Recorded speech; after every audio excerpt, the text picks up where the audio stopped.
Mr. Hollingsworth, I know that you had your hand up to talk.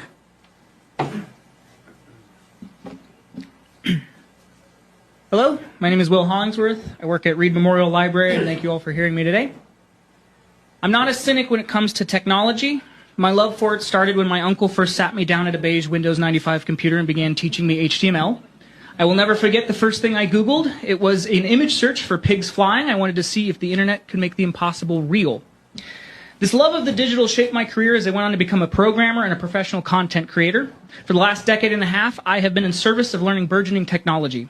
In my last job, I was the digital artist they trusted to do that kind of work. I was the one feeding Midjourney prompts to create the perfect commercial, training the very machine that would eventually replace me, as 3 months later, they would lay me off. I didn't just watch it happen, I was holding the tools when the tools were turned on me. I want to stress, I don't stand here as an enemy of progress. The thing is, when I look at the data center proposal, I don't see progress. I see a gamble where the big tech companies get the gold while Portage County foots the bill. Now, I know there are good faith arguments for this project. There are people in our community, informed, honest people, who will tell you that the modern data centers use what's called a closed-loop system.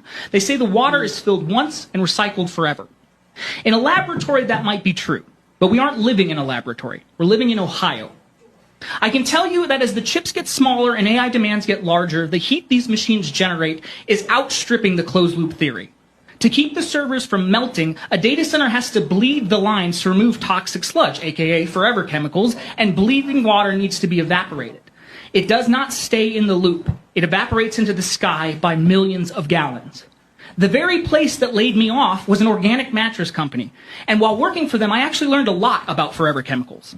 I got to see how the sausage gets made. I saw the inside of those so-called regulations. I saw how rigorous studies are often self-funded, a pay-to-play model where if you've got the cash, they'll give you the certificate. If a trillion-dollar company is funding the study that says their forever chemical runoff won't hit our water table, they aren't giving us the science, they're giving us a sales pitch.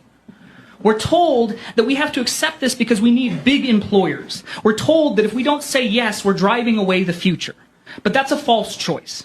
A big employer who uses the water of 50,000 people, which by the way is a combination of both Kent and Ravenna, only hires about 10 people is not an employer. They are an extraction.